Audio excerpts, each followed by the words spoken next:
calcium silicate. The first material of calcium silicate, it was MTA. Thì cái vật liệu calcium silicate đầu tiên là MTA. Then we have like biodentin Chúng ta có biodentin or bioceramic. hoặc là bioceramic. So let's see how we will manage perforation. Bây giờ chúng ta sẽ kiểm soát cái lỗ thủng như thế nào. If we have perforation, it depends on, do we have time to make perforation, to repair perforation and make root canal treatment, or we don't have enough time? Thì như vậy là liệu rằng là chúng ta có đủ thời gian để chúng ta sửa soạn làm sạch cái chỗ thủng rồi điều trị nội nhai hay không, hay là chúng ta không có đủ thời gian. So the first scenario, if you have a patient and he has perforation and we have enough time. Thì cái kịch bản tốt là chúng ta có một bệnh nhân mà có lủng và lúc đó là chúng ta có đủ thời gian để vá, để sửa chữa cái lỗ thủng đó. Like this patient, he has perforation in the floor of the bulb chamber. Bệnh nhân này bị lủng sàn. You can see the perforation, and we have enough time. So remember the three words. It is clean, disinfect, and seal. Và như vậy là chúng ta có đủ thời gian để làm cái ca này. So how we will clean this area? I will take ultrasonic scaler and clean the edges of the perforation. Thì chúng ta sẽ làm sạch như thế nào? Tôi sẽ dùng cái mũi siêu âm để tôi làm sạch, làm nhẵn cái bờ viền của cái lỗ thủng. Then I will take cotton pellet with sodium hypochlorite 2.5 and just clean the area with cotton pellet and sodium hypochlorite. Và sau đó tôi dùng tua ve gòn lại và tôi nhúng vô NaOC là 2,5% để làm sạch khử khuẩn xung quanh và ngay cái lỗ thủng. Now I have the time, so I'm going to do root canal treatment. So before closing the perforation, I want to finish the root canal treatment. Thì tại vì tôi có đủ thời gian, cho nên là tôi muốn là trước khi mà tôi seal, tôi đóng lại cái lỗ thủng này thì tôi sẽ bắt đầu điều trị nội nhai lại. So I want to protect the perforation to prevent anything to enter inside the perforation. Và tôi cũng muốn là bảo vệ cái lỗ thủng này để tránh những cái dị vật hay những cái vật lạ nó xâm nhập vào. So I will take a small cotton pellet and place it inside the perforation. Và như vậy tôi dùng một cái viên ngọn nhỏ để tôi lấp đầy vào cái chỗ lủng này để bảo vệ nó. Now the perforation is closed with cotton pellet. Và cái lỗ thủng đã được che phủ bởi là cái gòn. Now I will go to the other canals. I will clean them, shape them and fill them. Và đối với những cái ống tủy còn lại thì tôi sẽ làm sạch, tạo dàn và tráng bích nó. With Gutenberg and sealer. Và tráng bích với Gutenberg can. Now the canals are clean, shaped and filled with Gutenberg and sealer. Thì những cái ống tủy còn lại thì nó đã được làm sạch, tạo dàn và tráng bích với Gutenberg can và sealer. The next step, I will remove the cotton pellet.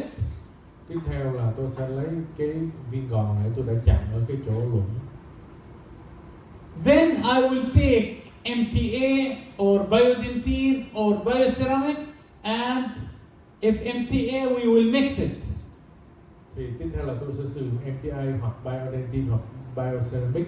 Và với MTA thì tôi sẽ phải trộn nó. So let's mix the MTA. Bây giờ tôi sẽ bắt đầu chuẩn bị MTA.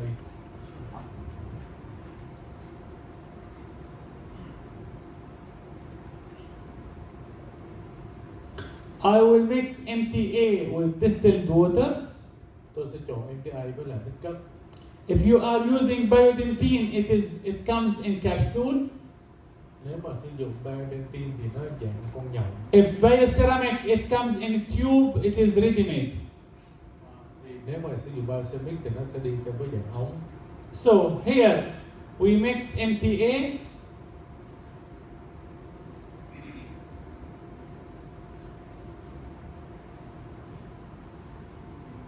Then I will take MTA to perforation and place it with condenser. Don't push hardly, just gently.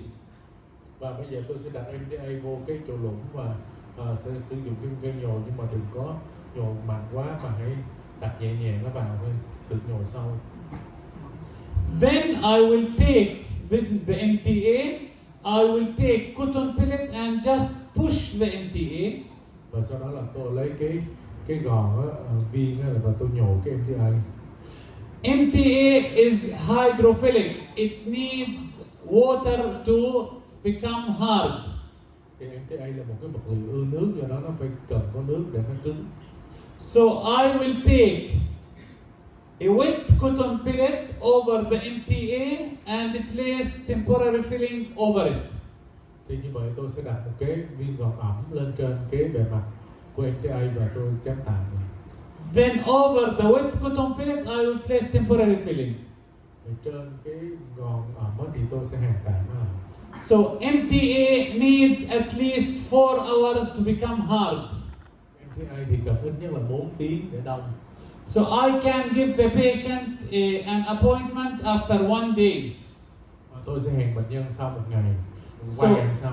So in the second visit, when the patient comes, I have to remove the temporary filling, remove the cotton pellet, and check if the MTA is hard.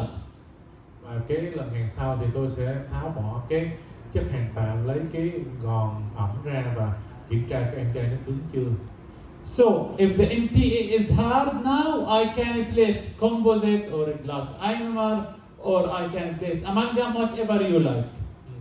Nếu mà MTA nó cứng rồi thì tôi có thể sử dụng bất cứ vật liệu gì để tôi hàn, ví dụ như amalgam, GC hoặc composite vân vân. So here, this is the perforation sealed with MTA, and after 1 day we place the composite filling over it. Thì đây là cái răng đã được phá lại lũng với MTA, và sau 1 ngày thì tôi chám lại với composite. So let's see this patient. He has gataperca and he has perforation. Thì ở bệnh nhân này là có cái gutaperca trong tủy và có chỗ lũng luôn. So what I'm going to do, remember, clean, disinfect. Như vậy là tôi phải làm gì luôn, nhớ là phải làm sạch và khử khuẩn. So I will clean the perforation with ultrasonic scaler. I disinfect with cotton pellet with 2.5% sodium hypochlorite. Và như vậy thì tôi sẽ làm sạch với lại cái đầu những cái mũi sữa âm và khử khuẩn nó với lại cái gòn mà có tổng NaOCl 2,5%. Then I will place cotton pellet here. Sau đó tôi sẽ đặt cái gòn viên ngay cái vị trí đó. Then I will remove the gataperca and clean, shape and fill the canal. Và sau đó là tôi sẽ lấy bỏ cái gutaperca cũ và làm sạch tạo dạng ống tủy. Then I will remove the cotton pellet and place MTA or biodentine or bioceramic. Và sau đó tôi lấy cái viên gòn che tạm ra, và sau đó là tôi sẽ vá lại cái MTA biodentine. Then I will place wet cotton pellet. Và sau đó là tôi sẽ đặt cái gòn viên mà ẩm lên trên cái chỗ Then- MTA đó. Next visit I will place the composite. Và lần hẹn sau thì tôi sẽ hàn lại với composite. And let's see this patient after 3 years. You can see the healing. Và đây là bệnh nhân mà sau 3 năm là các bạn có thể thấy được lần thương. Here you can see we have perforation. Ở đây chúng ta có chỗ lũng sàn. You can see the perforation here. Lũng sàn ở đây. Now I will clean with ultrasonic, disinfect with cotton pellet 2.5% sodium hypochlorite. Thì bây giờ tôi sẽ làm sạch với lại cái đầu siêu âm, và sau đó là khử khuẩn với lại NaOCl 2,5%. Then cotton pellet inside and do root canal treatment. Sau đó là đặt tạm một cái gòn để che cái lỗ lũng này và Then- bắt đầu tạo dạng những ống tủy khác. Remove the cotton pellet and place MTA. sau đó là lấy cái gòn tạm ra và đặt MTA vào để vá lỗ thủng sau khi gốc tủy đã được tạo dạng cái bít xong. You can see here we have perforation. You could not seal the perforation with zinc oxide, eugenol or glass ionomer or composite. Thì chúng ta thấy là có chỗ lũng ở đây, thì chỗ lũng này chúng ta có thể vá với lại GIC hoặc là composite. Because they are not biocompatible materials. Chúng ta không thể vá với những vật liệu đó tại vì nó không có tương hợp sinh học. So here I remove this material from here. Do đó là tôi lại bỏ cái vật liệu này ra. I did the cleaning, shaping and obturation. Tôi tạo dạng bằng trắng bích trong tủy chính. Then we place the MTA here. Sau đó tôi đặt cái MTA. And let's see this patient after 4 years. You can see the bone formation here. Và sau 4 năm thì các bạn có thể thấy là cái xương nó đã lành lại rồi. So look at this case here. We have perforation at the floor. Chúng ta thấy là chúng ta có một cái lũng sàn ở cái răng này. Perforation caused bone resorption, periapical lesion. Thì cái lũng sàn nó gây ra tiêu xương ở phía chóp. So remember, we have to clean, disinfect, cotton pellet inside the perforation. Và nhớ là chúng ta phải làm sạch và chúng ta khử khuẩn cái chỗ lũng này với NaOCl. Then we will do the root canal. Và sau đó là điều trị tủy như cái ống kia. Then we will place the MTA. Và sau đó là chúng ta sẽ đặt MTA vào chỗ lũng. All of this in one single visit. Thì tất cả những cái này là làm trong một lần hẹn. And let's see this patient after 1 year. Thì coi cái bệnh nhân này sau 1 năm. You can see the healing here. Thì các bạn có thể thấy là làm thương ở đây. This material, it's biocompatible. If part of it went in the bone, it will not cause inflammation. Thì đây là một cái vật liệu mà hết sức tương hợp có tính sinh học cao, do đó là nó không có gây ra viêm ở xương và nó chỉ nằm ở đó thôi. What if we don't have time? Nếu mà chúng ta không có đủ thời gian thì sao? So remember, the rule is we have to close perforation as soon as possible. Thì cái quy tắc là chúng ta phải đóng cái lỗ lũng nó càng sớm càng tốt. So if I don't have time to make root canal treatment and repair perforation, nếu mà tôi không đủ thời gian để tạo dạng cái ống tủy kia và vá cái lỗ thủng, I will repair perforation today and next time I will give him an appointment for root canal treatment. Thì hôm nay tôi sẽ ưu tiên cái việc mà vá cái chỗ lũng đó, và cái lần hẹn sau của tôi sẽ là điều trị tủy. So look at this patient here. He has perforation and bad root canal. Thì ở đây là bệnh nhân này có cái chỗ lũng ngay chỗ vị trí sàn, nó vẫn có điều trị tủy rất là tệ. But I don't have time because I have a lot of patients to do everything today. Nhưng mà tôi không có thời gian tại vì tôi còn rất là nhiều bệnh hèn để làm hôm nay. So my priority is to close perforation. Như vậy ưu tiên của tôi hiện nay là sẽ vá cái chỗ lũng này lại. So what I'm going to do, I will detect where are the orifices of the canal. Here are the orifices of the canal.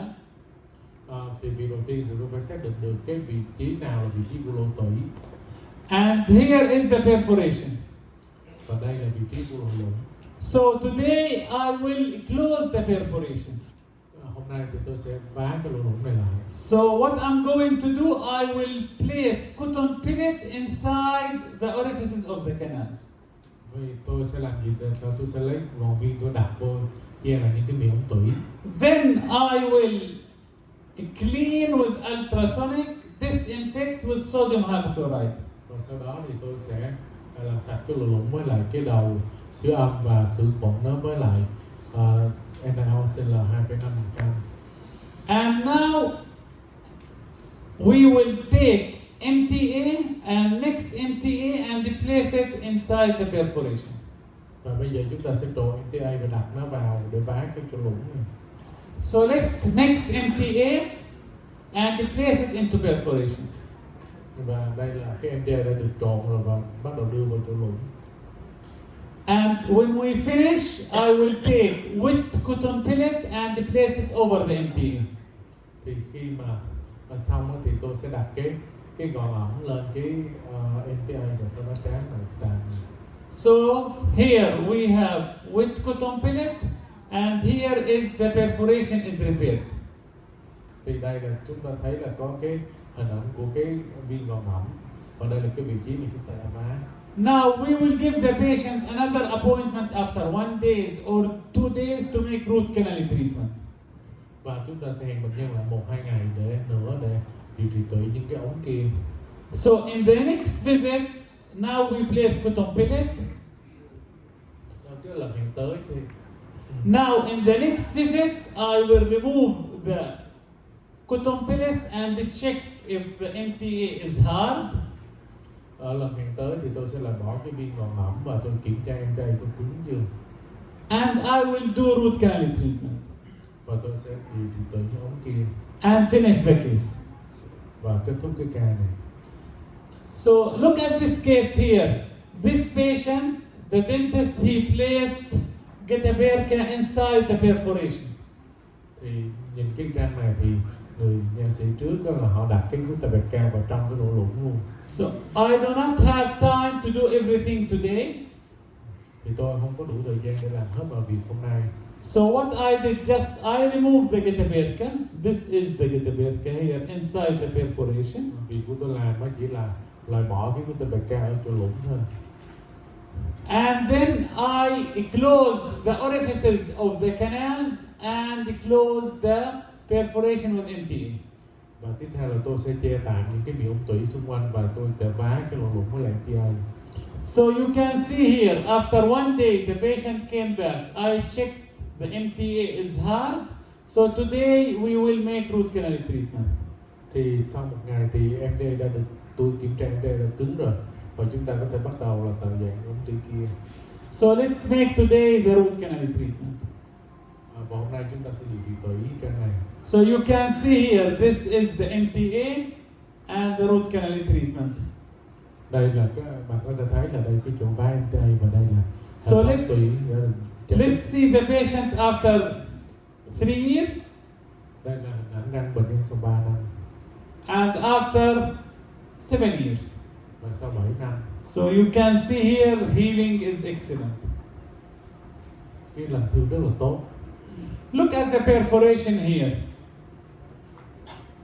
You can notice there is big perforation here and bone loss. Thì có một chỗ lũng lớn ở đây và xương đã bị tiêu rồi. But I didn't have time to finish everything. Nhưng mà tôi không có đủ thời gian để làm mọi thứ. So this is the perforation. Nhưng đó đây là cái chỗ lũng. I will close the orifices with cotton pellet. Thì tôi sẽ che cái miệng lỗ ống tủy với những cái viên gòn. Then I will clean, disinfect and close the perforation. Và sau đó là tôi sẽ làm sạch cái vùng lũng này và khử khuẩn nó. So let's place MTA here. Và tôi đặt MTA vào chỗ lũng. And when the patient come back next day, I remove the temporary filling and make the root canal treatment. Và khi bệnh nhân tới vào lần hẹn tiếp theo thì tôi sẽ tháo bỏ cái chất hàng tạng và bắt đầu cái điều trị nội nhai. And this is the obturation. Và đây là răng sau khi chấm đích. So let's see the patient after 2 years. Và sau 2 năm, We have great healing. chúng ta có một cái lành thương rất là tốt. What if perforation is in the middle of the root? Chuyện gì xảy ra nếu mà lũng ở giữa ống tủy? So we will do what we call sandwich technique. Chúng ta sẽ sử dụng kỹ thuật sandwich. That means the apical part I will place getaperca. Tức là cái phần ống tủy phía dưới thì tôi sẽ chám bích. And I will close the perforation with the MTA. Và tôi sẽ vá cái chỗ lũng với MTA. So the part apical to the perforation is getaperca and sealer. Thì cái phần dưới của chỗ lũng nó sẽ là getaperca và sealer. it will act as a barrier against MTA. Nó sẽ là hoạt động như một cái hàng rào, một cái nền cho MTI. So let's see this case here. We have here perforation. Chúng ta có lỗ lủng ở đây. So this part here we fill it with getaperca and sealer. Cái đoạn dưới lỗ lủng thì chúng ta sẽ chấm hàng và với gutaperca và sealer. And this part here I will place MTA. Ở cái phần trên tôi sẽ đặt MTI. So let's make cleaning, shaping, and this part is filled with warm obturation technique. Thì cái phần dưới sẽ được tránh hàng bằng kỹ thuật làm nhiệt. And now this part I will add MTA for it. Đó, cái phần trên là tôi sẽ đặt MTI. So you can see here it is filled with the MTA. MTI. And you can see just after 1 month healing is started. Thì các bạn sẽ thấy là chỉ sau 1 tháng thì cái lành thương bắt đầu diễn ra. This is very interesting case. This patient, she is 25 years old. Thì đây là một cái ca rất là thú vị. Thì bệnh nhân 25 tuổi. She came to my clinic because her dentist wanted to extract the lateral incisor. Thì cô ta đến với tôi tại vì cái người nha sĩ của ta là đòi nhổ cái răng 1-2. I took for her periapical X-ray. But before taking the X-ray, she told me, "Doctor, don't use the material which burns my gum." Thì trước khi mà chụp phim thì cái cô này có nói với tôi là đừng cái sử dụng cái vật liệu mà nó đốt cái nướu của tôi. Because every time I went to that dentist, he used this sodium hypochlorite and I have this ulcer here. Thì mỗi lần mà tôi đến cái người nha sĩ trước thì ông ta đều dùng cái NaOCl bơm rửa vào, ở đây có một cái vết loét. And it is painful. Và nó rất là đau. So I visited him 3 times. Và tôi đã quay lại, tôi đã khám ở cái ông nha sĩ cũ lần 3 lần. And every time when he finished, I have this ulcer.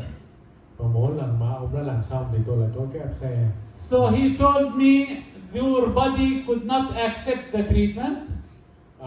Thì ông ta nói là cái cơ địa của tôi không có phù hợp với cái điều trị này. So we have to remove it and place implant. Và cần phải nhổ răng đi và cắm implant rồi.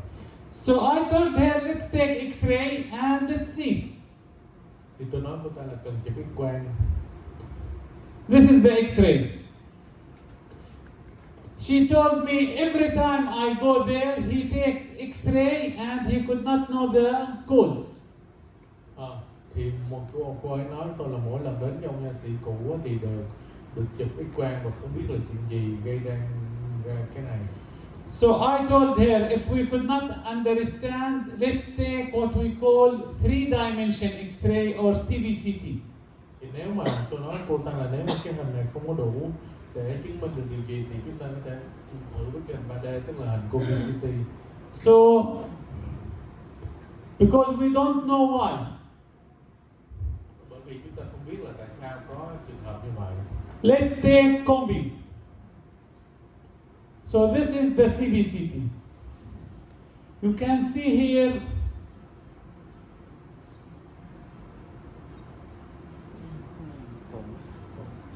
thì các chị có nhìn thấy chỗ cái we have perforation. Cái mũi tên này đưa là có lỗ lủng.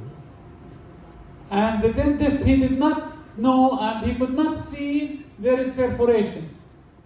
Và cái người nha sĩ trước là cũng không biết là có sự. So every time he placed irrigation with sodium hypochlorite, he placed it into perforation.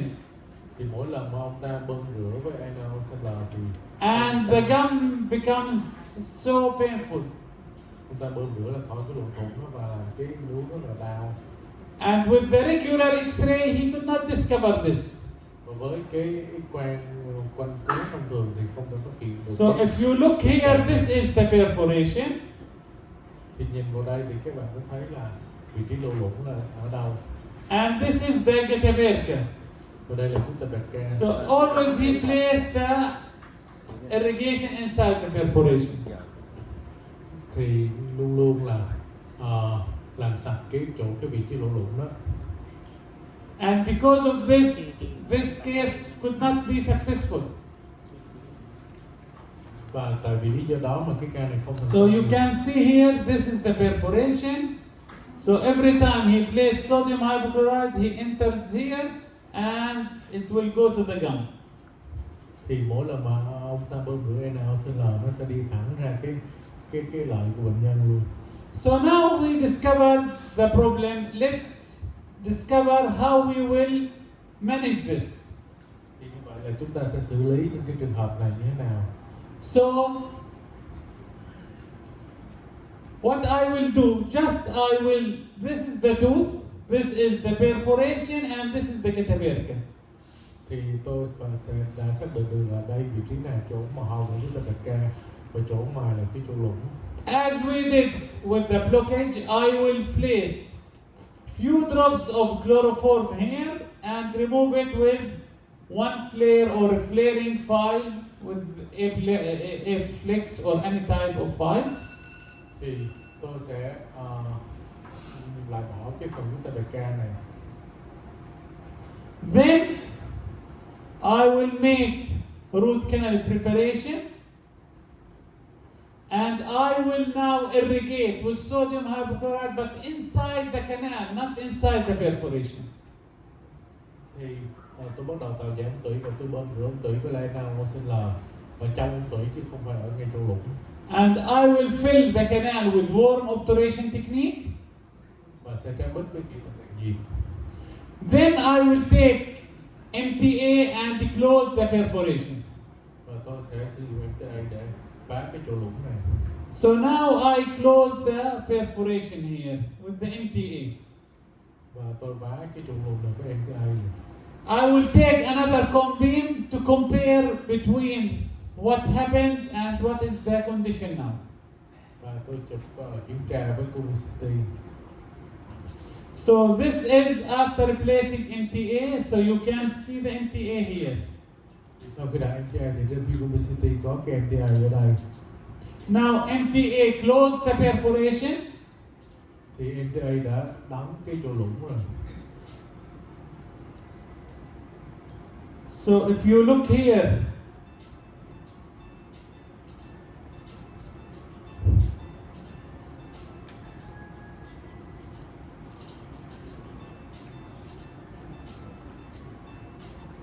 so we started like this, and chúng ta bắt đầu ở cái chỗ lũng như thế này. and we finished like this. Rồi chúng ta kết thúc như thế này. So this is the getaberka and sealer, and this is the MTA. Thì ở đoạn đi chính thì có là chúng ta ca và sealer và cái chỗ lũng nó là dài. So let's see what will happen with this patient after 10 days. It was on 11. Và sau 10 ngày thì chúng ta sẽ coi cho cái vị trí chantil này nó như thế nào. So let's see after 10 days what happened. Sau 10 ngày thì như thế nào. Let's see after 4 months. Sau 4 tháng. And after 1 year. Và sau 1 năm. So we have great healing. Chúng ta có một cái là rất So là tốt. always use the calcium silicate like biodentin, like MTA, like bioceramic sealer to close the perforation. Thì chúng ta luôn nhớ là chúng ta phải dùng MTA hoặc biodentin hoặc bioceramic để vá cái lỗ thủng này lại. So before taking a question, let's take the last part of this lecture with the open apex or apexification. Thì trước khi vô cái phần hỏi đáp thì chúng ta sẽ đi đến cái nội dung cuối của bài hôm nay, tức là So apexification, if you remember, what is apexification? Là gây đóng chóp. Thì gây đóng chóp nghĩa là sao? Apexification is long-term calcium hydroxide. We used it in case of immature teeth. Thì gây đóng chóp có nghĩa là chúng ta sẽ đặt cái calcium hydroxit trong một thời gian dài trong ống tủy ở những cái răng mà with pulp necrosis, chưa đóng chóp và có ống tủy hoại tử. and this to induce hard tissue formation and forming apical stop before replacing obturation material. Và sẽ giúp cái mô cứng được hình thành ở xung quanh trên răng ở ngoài chóp trước khi là chúng ta chém đứt luôn. We have 3 problems for apexification. Chúng ta có 3 cái vấn đề lớn của kỹ thuật gây đóng chóp này. The first problem, it is time consuming. So the time required for formation of calcified barrier is up to 2 years. Một cái vấn đề là cái thời gian cần thiết để hình thành lên cái cầu ngà ở phần phía dưới này là từ 3 tháng cho đến 2 năm. The second problem is we need multiple appointment for changing the calcium and reapplication. Thì với cái kỹ thuật cũ tức là canxi hydroxit thì chúng ta sẽ cần rất là nhiều lần hẹn để chúng ta thay cái canxi hydroxit này ở trong tủy. And the third problem is long-term usage of non-sitting calcium hydroxide. It will affect the mechanical properties of dentine. Thì nếu mà vì chúng ta sử dụng cái canxi hydroxit này ở một thời gian dài ấy, thì nó sẽ ảnh hưởng đến những cái tính chất cơ học của ngà răng. So the tooth becomes more brittle. Thì cái răng nó sẽ yếu đi, nó sẽ dễ gãy hơn. So it might break easily. Dễ gãy. Because of this, we are going to do single visit apexification. Và đây là cái kỹ thuật mà gây đóng chóp ở một lần hẹn. So instead of doing apexification in 2 years, just 1 visit and that's it. Và thay vì là chúng ta dùng cái kỹ thuật này trong vòng 2 năm, tức là đặt canxi hydroxit nhiều thì chúng ta chỉ cần là So we will use MTA or bioceramics, which offers an alternative treatment for apexification. thì chúng ta sẽ dùng MTA hoặc là bioceramic như là một cái trị liệu thay thế cho cái kỹ thuật mà gây đóng chóp này. MTA will induce formation of cementum and offer several advantages over calcium hydroxide. Thì MTA nó sẽ gây ra tạo nên cái màng xi măng và nó có những cái thuận lợi hơn là cái canxi hydroxit. This study, it shows that the success rate with MTA is 94%. Và tỷ lệ thành công của gây đóng chóp MTA là lên đến 94%.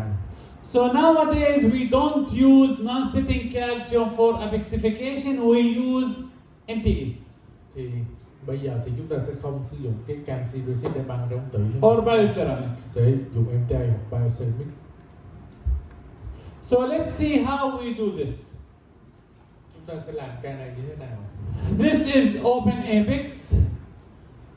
Đây là trường hợp chóp mở. And the dentist, he filled them with 3 cones. Và ông Tuy đã được chém đứt với 3 cái côn.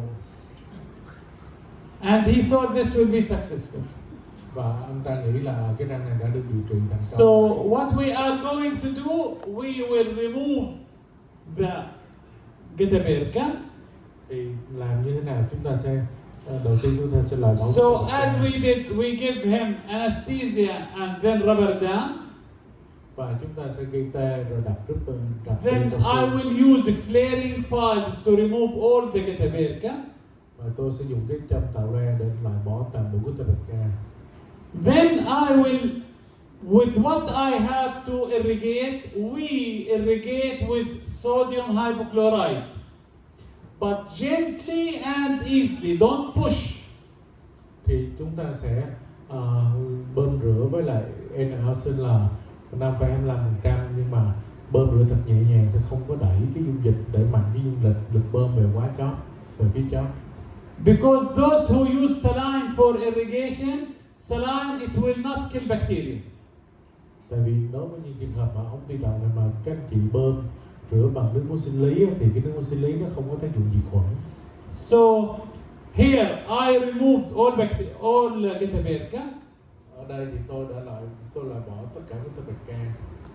Then I disinfect the canal with sonic activators. Sau đó là tôi khử khuẩn ống tủy với lại cái kích hoạt sóng âm. Now the canal is clean and empty. Bây giờ ống tủy đã trống và sạch rồi. Now we want to place MTA. Tôi muốn đặt MTA vào. There are two ways to place MTA. Có hai cách để đặt MTA. Either you use MTA gun, Đầu tiên là sử dụng cái cây súng MTA, or the way I use here, it's with pluggers. hoặc là dùng cây nhồi. So what I'm going to do, the canal is dried with paper points. Thì đầu tiên là cái ống tủy sẽ được thấm khô với con giấy. Then I will take a plugger. I will measure 4 millimeters short of the working length and check the plugger. Thì tôi sẽ dùng cái cây nhồi và tôi đo cái chiều dài cây nhồi là ngắn hơn 4 mm so với đỉnh chóp. So suppose my working length is 25. I will take the plugger on 21. Thì nếu mà cái răng của chúng ta dài khoảng 25 mm thì tôi sẽ đánh dấu ở cái điểm cái cây nhồi đó ở chiều dài khoảng 21 mm. Then I will check my plugger it went easily inside the canal. Và sau đó là tôi sẽ kiểm tra cái cây nhồi tôi là có đi dễ dàng trong tủy hay không. Then I will mix my MTA and push MTA inside the canal. Và sau đó là tôi sẽ đặt cái MTA vào trong tủy. Till I reach to the point the plugger will not enter more inside. Và tôi sẽ đưa MTA vào sâu vào trong tủy. It means those 4 millimeters are filled with MTA. Và tôi sẽ nhồi chặt ở 4 mm chóp.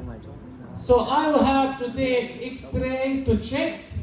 You can use here the micro brush to clean the walls.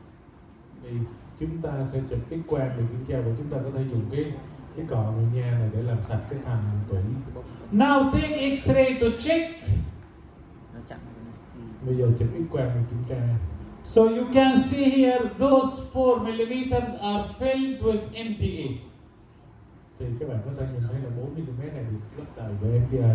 Now I will take wet cotton pellet, place it inside the canal and place temporary filling. Rồi bây giờ tôi sẽ đặt cái gòn viên ẩm vào trong ống tủy và đặt trắc tạo lại.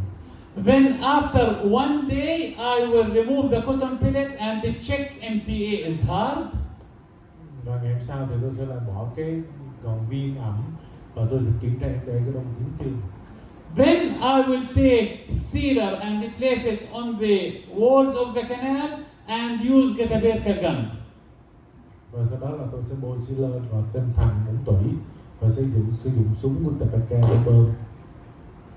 So here we place the cotton pellet and then in the second visit I place the sealer and here is the getaperca gun. Thì ở đây là tôi dùng cái súng getaperca để đặt cái And push with the plugger. và nhồi với lại cái cây nhồi.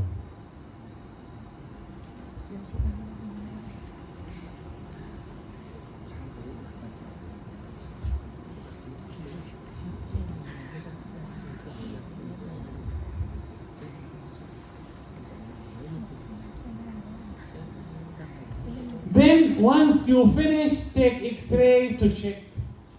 Và khi mà hoàn tất rồi thì chúng ta sẽ chụp phim kiểm tra. So you can see here, the apical part is with MTA, the coronal part is with the getaperca and sealer. Thì 1/3 chóp thì sẽ được bít với lại MTA và 2/3 trên được bít với getaperca và sealer. The same thing here, it's open apex, I will clean shape. Đây là một trường hợp mà răng chóp. You can notice this is the irrigating needle. Các chị có thấy đây là cái hình ảnh. I place it 1 millimeter short but slowly and gently. Cái kim bơm rửa nó đặt cách chóp định chóp 1 ly ở trên phim nhưng mà tôi bơm rửa rất là nhẹ nhàng. Then I place MTA at the apical part. và sau đó là tôi đặt MTI vào một vai chóp. Then next visit I will place the Getaperca and sealer. Và lần hẹn tới thì tôi sẽ đặt Getaperca và sealer. So you can see here, sometimes part of the canal is filled with MTA and another root with the Getaperca and sealer. Thì các bạn có thể nhìn thấy đây đôi khi là có một ong tủy đã được chém vít viên đây và một cái ong tủy còn lại được chém với côn. So the mesial root with Getaperca and sealer, Chân gần được chém với Getaperca và sealer. and the distal root with the MTA. Và trên xa là với MTI. And if part of MTA went out, it doesn't matter because it's biocompatible. Nếu mà lỡ MTI có ra ngoài chóp thì nó cũng không sao, tại vì nó tương hợp sinh học. And you can see the result here after 2 years. Đây là 2 năm sau. So look at this case here. The patient does not want to extract the tooth. Cái ca này thì bệnh nhân không muốn nhổ răng. So this here is Getaperca and sealer, and this here is MTA. Thì cái chân phía bên phải nó là có là chấm với Getaperca sealer, và bên trái là chấm với MTA. And let's see the result after 2 years. Và đây là kết quả sau 2 năm. You can see here, this is wide foramen here, and this is a lesion here. So here, I could not place Getaperca and sealer because it is very wide. Ở đây tôi không thể đặt Getaperca và sealer tại vì nó rất là So I will place in the mesial root Getaperca and sealer, and here because it is wide, I will place MTA. Và với chân gần thì tôi sẽ hàng với lại Getaperca và sealer. Phía chân xa thì tôi sẽ hàng với MTA.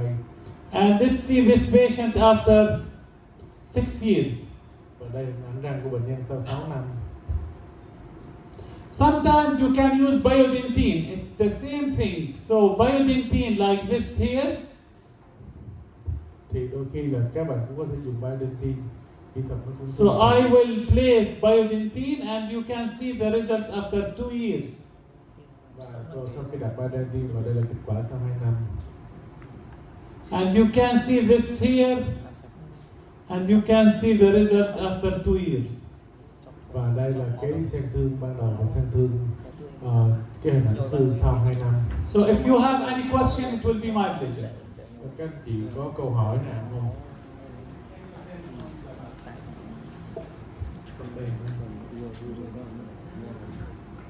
Mọi người có câu hỏi nào không để hỏi cái thầy không?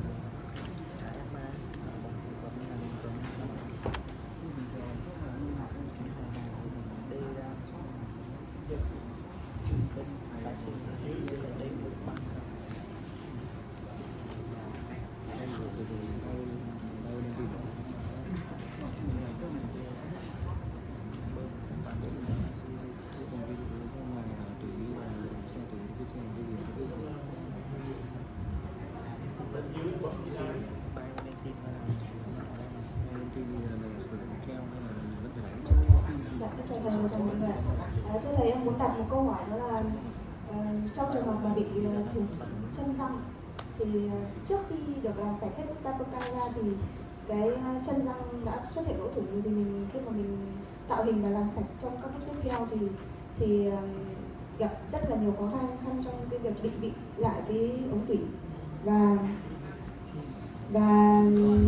sử dụng các ví dụ như là chất làm bánh ta hoặc là NaOCl để bơm rửa ấy, thì mình cần phải lưu ý những cái gì để hạn chế những cái khó chịu cho bệnh nhân.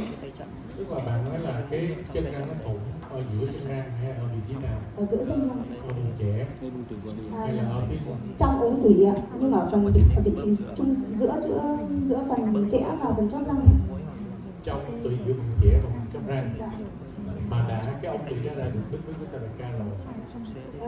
Đang trong quá trình tức là điều trị tủy lại ạ. Mà sao biết có lỗ thủng? Tức là lỗ thủng được tạo ra trong quá trình mà mình sửa soạn. Tức là mình là trong lúc mình điều trị tủy lại mình tạo ra lỗ thủng. Đúng rồi. So she want to ask in the case of she is doing recruitment and she made a group operation and she's wonder how can she negotiate the correct canal and also how to use the solvent and sodium hypochlorite that not cause painful for the patient. So the best way to know if you have perforation or not is the apex locator. If you place your file and out of sudden gives you 0, it means you are out of the canal. So apex locator is very important. So when you use the sodium hypochlorite, you have to be sure you are not entering inside the perforation. So I think perforation usually occurs in the smaller files, 10, 15, or 20. It should not be very large. But you should know where to place your irrigation needle so you can pre-care your irrigation needle. Thì thầy nói là cái việc mà chúng ta xác định cái đường ống tủy đúng với lại để phát hiện cái chỗ lủng đó là cái trâm chúng ta có kết nối với mấy cái máy định vị chót. Nếu mà nó báo mà ví dụ over hay apex á, thì chúng ta có thể là chúng ta đơn đâm cái cây châm đó qua lỗ thủng rồi. Và một cái nữa là trong mà quá trình mà chúng ta tạo dạng cái thứ thì chúng ta cũng phải tránh cái việc mà bơm NaOH đi ra cái chỗ thủng. Tại vì thầy nói là thường nếu mà thủng như vậy thì thường là sẽ thủng bằng cái pha nhỏ 15-20 chứ cũng ít khi nào mà thủng bự là chỉ có nước là mình chỉ quất mũi ghét hoặc là mấy cái mũi siêu âm mà vô ống tủy như vậy thì nó mới lủng rồi. Thì cái lỗ thủng nhỏ thì nó cũng không gây ảnh hưởng nhiều lắm. Với là nếu mà muốn tránh bơm recanal trực tiếp vào lỗ thủng á thì chúng ta có thể bẻ cong đầu kim lên đi, nó đi đúng của cái ống tủy chính. Có gì nào có câu hỏi nữa ở dưới?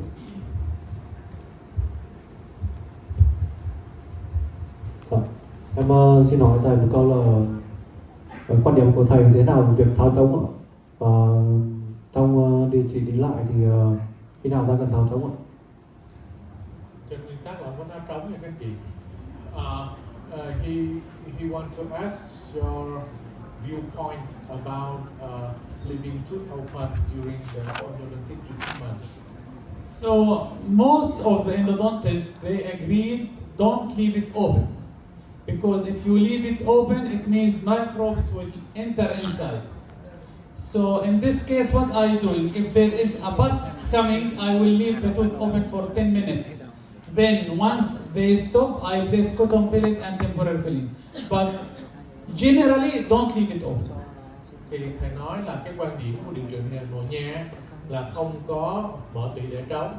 Và trong trường hợp mà có mũ nhiều thì thường thầy sẽ để trống, tức là mở tủy đó và bệnh nhân đang nằm trên ghế nha luôn, và cho bệnh nhân há miệng khoảng tầm 10 phút để cho cái mũ nó chảy bớt ra nhiều hơn. Nếu mà nó bớt rồi thì thầy sẽ đặt cái gòn không rồi gắn tạm lại.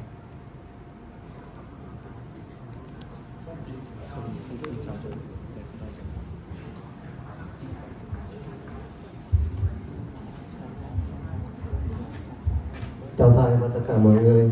Để liên quan đến cái phần thủng sàn và em có hai câu hỏi ở hai trường hợp khác nhau.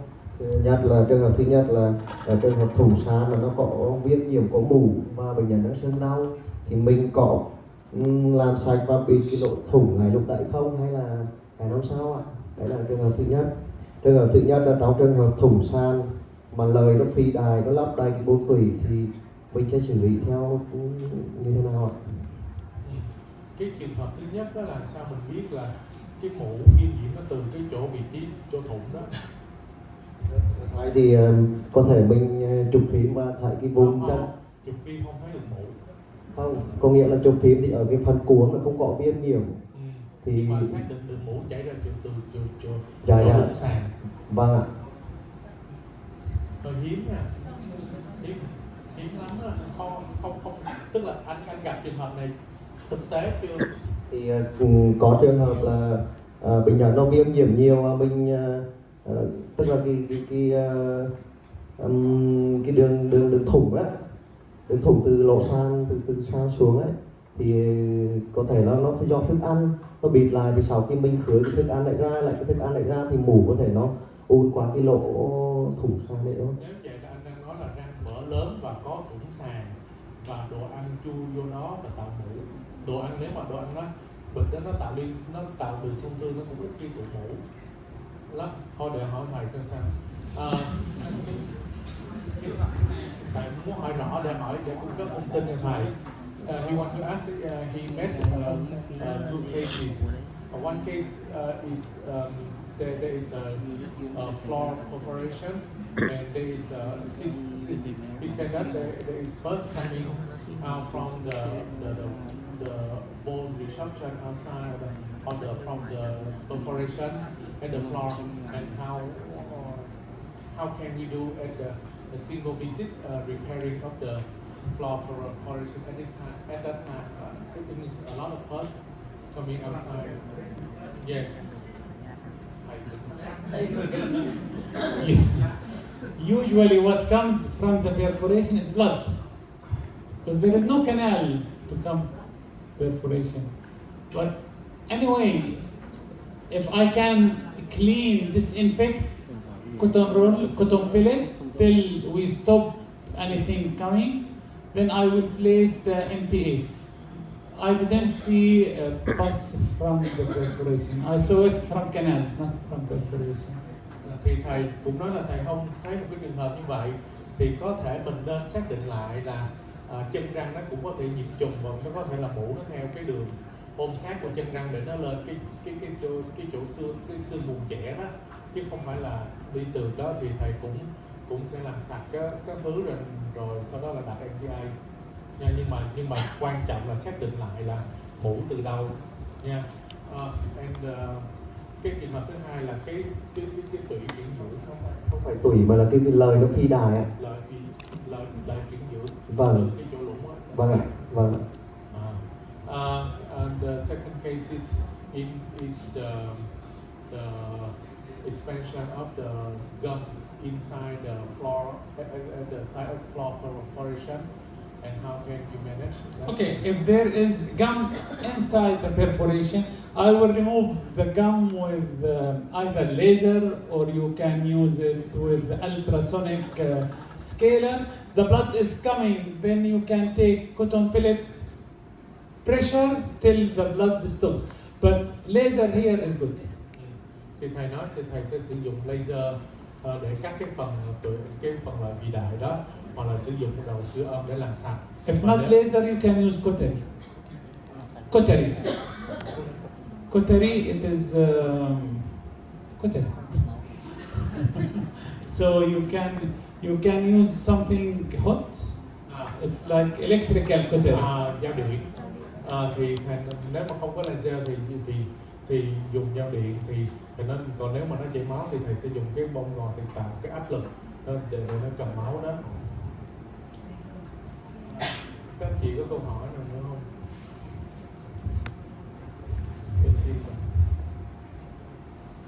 Đi bằng bên đó rồi. Đi kết quét một phòng kia.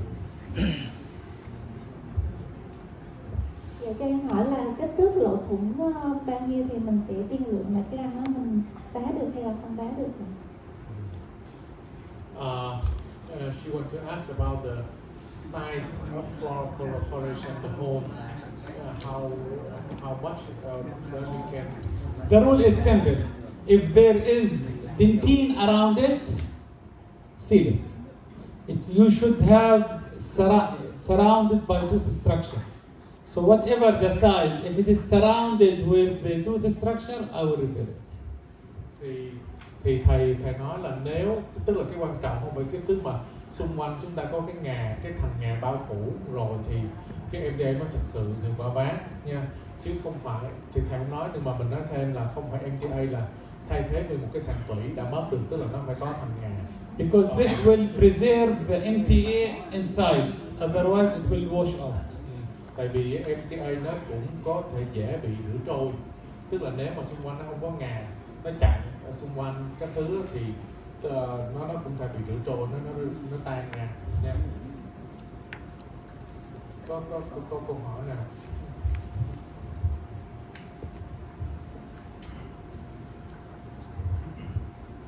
Thưa thầy, cho em hỏi thêm một câu lúc sáng em chưa kịp hỏi.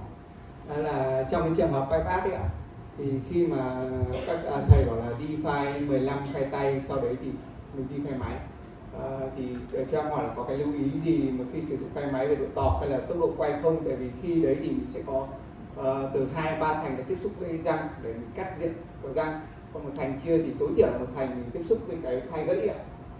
Thì cái trường hợp như thế thì Tôi đang nói trong trường hợp gãy file hả? đúng rồi ạ.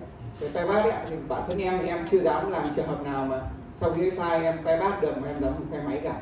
Nên là em muốn hỏi em là có cái lưu ý gì không ạ? He has a question about bypass after you use the manual file recurve to bypass, and then you suggest to do the rotary files, and he's afraid of the maybe one set of rotary file will contact with the broken file inside and cause the second broken of the rotary file. I agree. In the old days, in the past, the rotary files, the silver rotary files, they were broken easily. But now, with heat-treated file, they are more resistant to fracture. So in my clinic, I use them to bypass, and I don't have risks of fracture with them.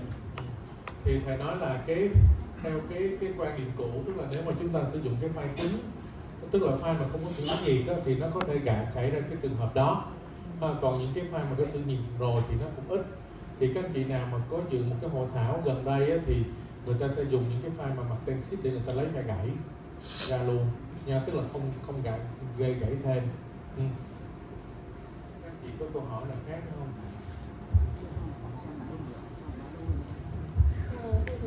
Thầy em có câu hỏi là trong trường hợp mình không có lèn nhiệt mà ống tủy rộng, chóp rộng ấy, thì mình có cách nào? Ví dụ như mình hàn 1/3 chóp bằng MTA rồi, thì phía trên mình không có lèn nhiệt thì mình là dùng cách nào? Thì MTA thêm chơi gì đâu, quan trọng là có điều kiện hay không. Không có điều kiện thì phía trên mình có thể làm cách nào không? Hay là ngoài Thật ra là rất là khó trộn cái lượng MTA chút xíu để cho 1/3 chóp thôi. Không thể nào trộn được như vậy đâu. Thành ra là đừng nghĩ đến cái viễn cảnh đó. She wants to ask if she doesn't have the pass back and pass field system and after the blood, what type of material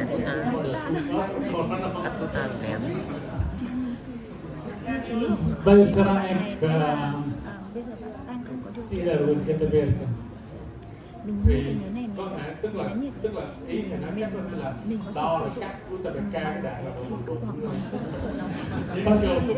In this case, it's called high difficulty cases. So if you don't have the proper instrument, the proper materials, you should not do it. Thì thầy nói nữa là những cái trường hợp này là những trường hợp rất là khó và đặc biệt, cho nên nếu chúng ta không đủ ngay cả vật liệu luôn á thì tốt nhất là chúng ta không đụng, không nên làm. Em còn một câu hỏi nữa là trong bài của thầy thì thầy nói dung rửa chủ yếu là NaOCl.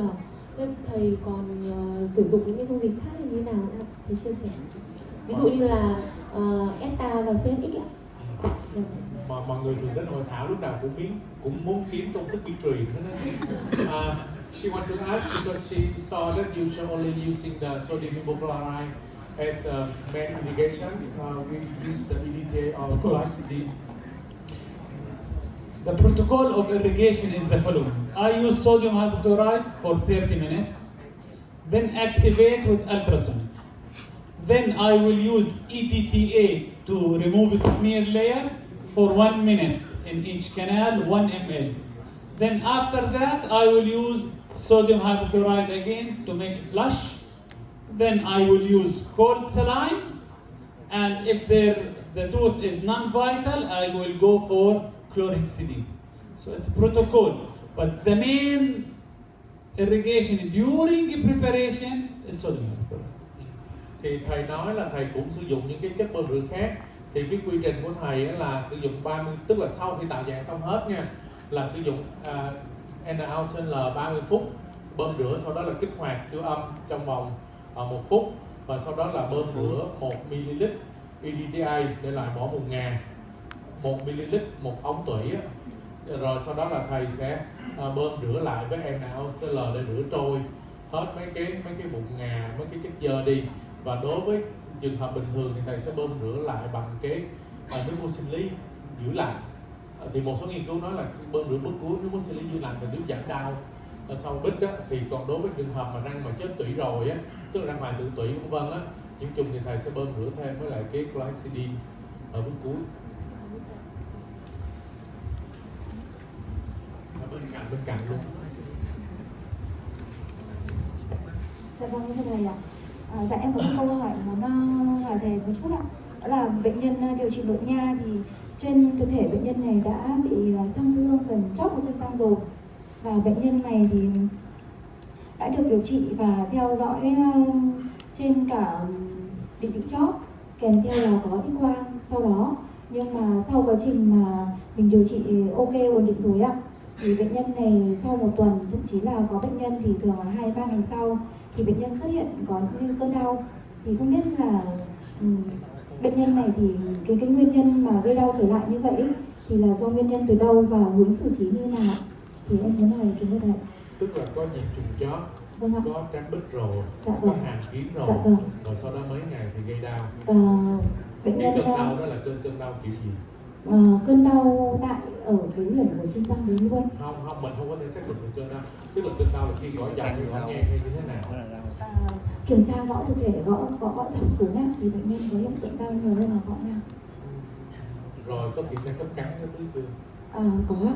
Tức là có bọc xứ rồi. Chưa, bệnh nhân này chưa được bọc xứ ạ.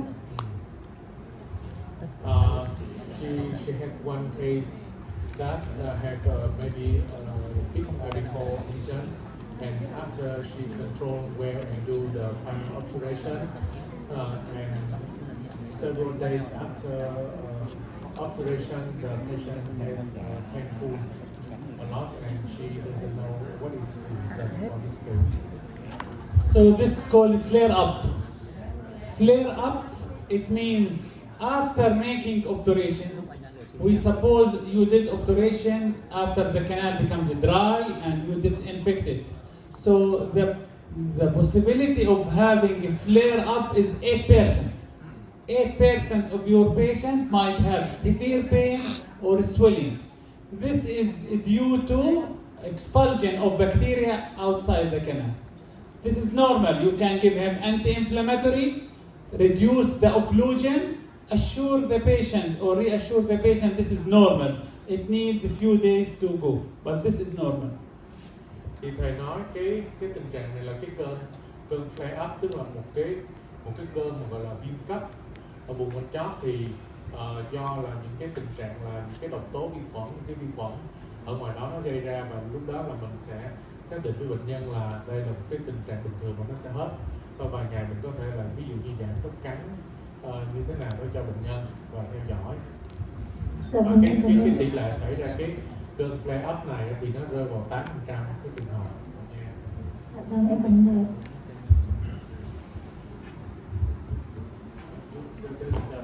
Does the pass6 process can reduce the flare up?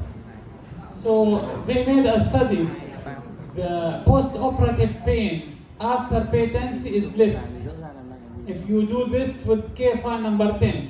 But if you make over-instrumentation with larger 5, the possibility of flare-up is higher. Thì thầy nói rằng á, là khi mà chúng ta sử dụng mà những cái trâm mà số lớn mà quá chót thì cái nguy cơ xuất hiện cái flare-up nhiều khi ngay tại điểm đó luôn, và ngay sau khi chấm bít thì nó sẽ rất là cao. Còn nếu mà chúng ta sử dụng cái châm mà thông suốt ở chóp liên tục trong quá trình tạo dạng mới bơm rửa thì nó sẽ giảm đau, giảm cái cơn flare up đó sau khi chấm bít rất là nhiều. Thì bạn có thể coi lại bạn có làm cái pass6 đấy hay không? And they made a study. If a patient comes to your clinic with pain, 85% of them will feel pain after a treatment. And this is normal because of inflammatory process. So in this case, you do two things. Reduce the occlusion, give him anti-inflammatory before he goes outside the clinic. thì thầy nói là hơn 85% các trường hợp điều trị nôn nhai lại thì bệnh nhân sẽ có đau, đó là do những cái hiện tượng viêm ở trong cái răng, và khi đó thì chúng ta chú ý trong quá trình điều trị nôn nhai lại chúng ta có thể hạ cái giảm tiếp xúc cấp cắn một chút xíu và kết hợp với cái thuốc kháng viêm cho bệnh nhân trước khi bệnh nhân ra khỏi phòng mạch.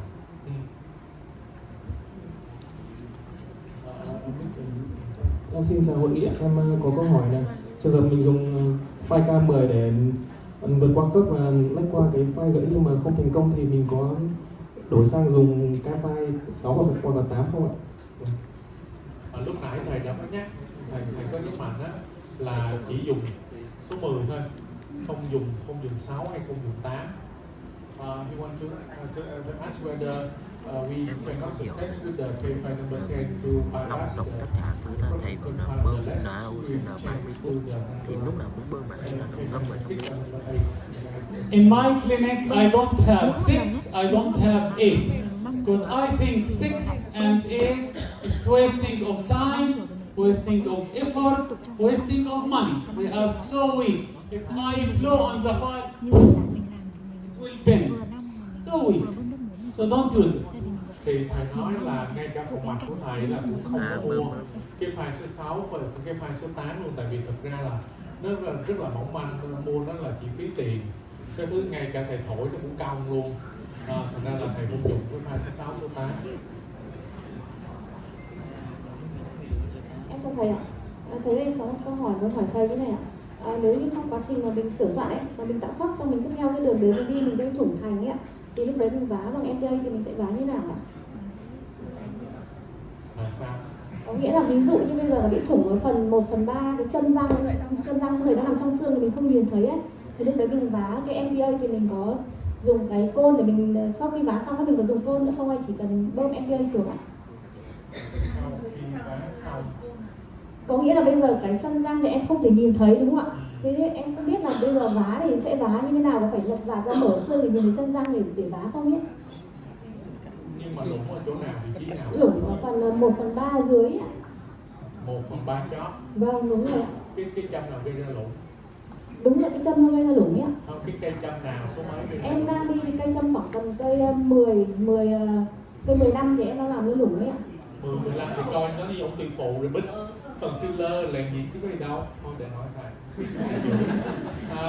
She want to ask if she caused a perforation at the apical a very small file like K file number 15, and she want to ask how can she do the MTA to repair. We don't use. Đó, thầy cũng nói vậy, tức là không sử dụng MTA để bích. We don't use. 15 so small. So we don't need to place. And remember, if the perforation is at the apex, is better prognosis than at the coronal part. So I will not use MTA for it. Thì thầy nói là cái chỗ lủng 1/3 chót thì cái tiên lượng nó tốt hơn, do đó là mình không có thể mình không có theo quy trình vá của MTA cho những cái lỗ lủng lớn như thế này. Thì Của thầy là mỗi một phần nông là mình phải bơm rửa bình thường là mình toàn rửa lúc với giấy thôi. Nhưng mà của thầy là mỗi một lần nông ra thì thầy sẽ rửa bằng NaOCN. Còn nếu muốn thì có thể là trên MTA monoblock cũng được. Nhưng của mình là đa phần như bản thân mình ấy, Có tại ai vì hỏi? là mình vẫn đang dùng nước muối sinh lý để rửa. Còn chỉ bao giờ ngâm dung dịch thì nên dùng vào này thôi.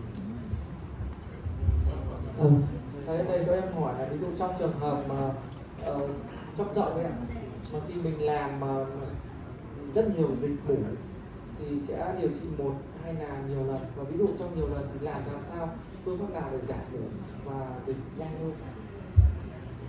So in the case of the open apex and a lot of pus outside, so what treatment should we choose?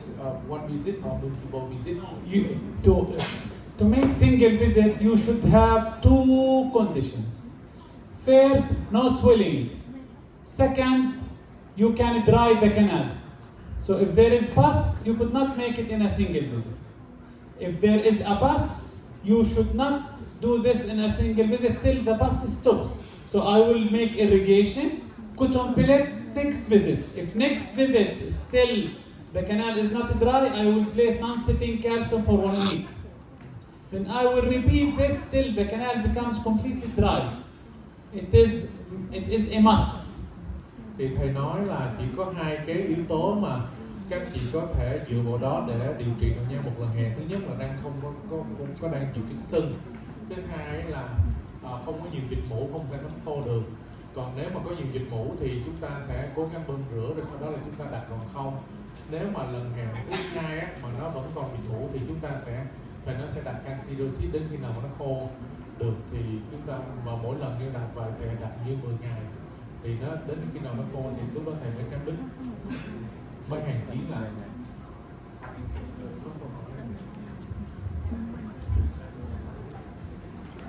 Thầy, em chào anh chị. Thầy cho em hỏi một câu hỏi là trong trường hợp điều trị máu nha lại ấy, đối với những răng nhổ chân ấy, thì có những cái ống tủy nó hàn rất là tốt rồi, thì mình có cố gắng lấy hút ra hết ở những cái ống tủy không ạ? Hay là mình sẽ để lại cái ống hút ra đấy trong trường hợp đấy? Sao bạn biết ông đi đã hàng tốt rồi? Xem ở trên phim thì em thấy rằng là Vuta đã hàn kín và ở cái phim quanh cố là phim CT ạ, và nó không có vùng sang thương ở cái quanh chóp của cái chân răng đấy. Nhưng mà chân răng bên cạnh thì nó có vùng sang thương thì chân vào đấy.